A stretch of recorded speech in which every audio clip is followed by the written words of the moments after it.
My name is Gavin Evans, and this is my review of Final Destination 3. And this review will have spoilers, so there's your warning. But let's just begin by talking about the cast. And this movie stars Mary Elizabeth Winstead. And I think she is such a great underrated actress. Like, she was fantastic in 10 Cloverfield Lane, in Scott Pilgrim vs. the World, in Smashed. Like, she is so talented. And I thought she did a good job here. She might be my favorite of the leads of this franchise so far because she's just so likable, but it's not a great performance or anything. Ryan Merriman does a perfectly fine job. He doesn't really stand out, but he's convincing enough, and everybody else gives fine performances.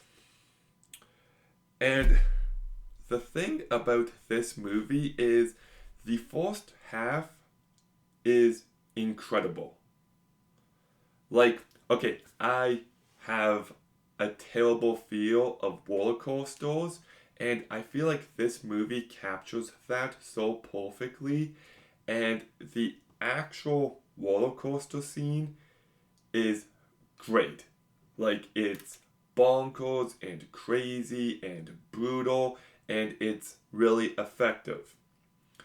I also love the build up in how it establishes this amusement park setting. I actually wish more horror movies would take place at amusement parks. And then we get the tanning bed scene, and this scene is horrific. Like, it is just brutal and relentless, and it escalates ever so effectively. And that overhead shot of the tanning beds, and then it cuts to the funeral with the two coffins. Just peak editing. And I do also really like the drive through kill. So, like, you've got three of the franchise's best kills in the first half of this movie, and the kills in the second half aren't bad, but they're not on the same level. Like, the one dude getting crushed by the rates. Okay, it's fine, but it's not super memorable. The entire scene in the hardware store is fine, nothing too special. The flagpole death is kind of blah.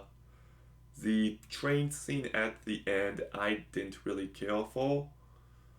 So it kind of hits its peak at the halfway mark, and it's kind of on a downward trajectory afterwards. It loses steam, it loses momentum, and it does become a bit of a drag. I actually think this movie could have been 10 minutes shorter for a much tighter, effective watch. And I do like the addition here with the pictures. Well, the main girl took a bunch of pictures of the victims at the amusement park, and she's analyzing them, looking for clues in how they're going to die. Like, that's a really great idea, and the execution of that is just fine. It should have been better, to be honest. So, I do enjoy this movie. I do think it's a big improvement from the second one. The first half is just so good, and the rest of the movie fails to live up to it. So I'll give Final Destination 3 a 6 out of 10. You know, there actually was a time where I wanted to get on a roller coaster, but I was too tall. So I slouched in order to get on, and while I was on the roller coaster, I actually felt some of the above track skim the top of my hair, and that just freaked me out to the point where I was riding it like this the rest of the time because I was so scared.